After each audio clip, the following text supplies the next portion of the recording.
per hour. Hazard, 60 miles per hour wind gusts. Source, radar indicated. Impact, expects damage to roofs, siding, and trees.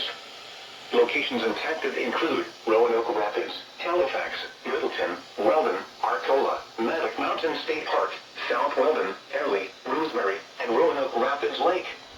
This includes Interstate 95 between mile markers 173 and 168. For your protection, move to an interior room on the lowest floor of a building. Repeating, a severe thunderstorm warning has been issued until 1:45 p.m. for the following counties in North Carolina, Halifax, and Warren.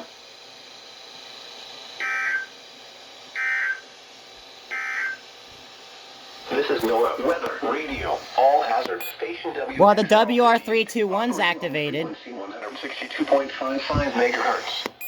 This program originates from the National Weather Service in Raleigh and is transmitted from an antenna located on the UNC-TV tower near Chapel Hill. The station serves the northeast Piedmont of North Carolina. Hey, third time's a charm. Current time is 1:02. Okay, well, that wasn't for us. That was for, like, Warren and Halifax. But good news! The WR321's activated. I know, right? So they're not total crap. What the heck is this zone guard doing? It's crooked.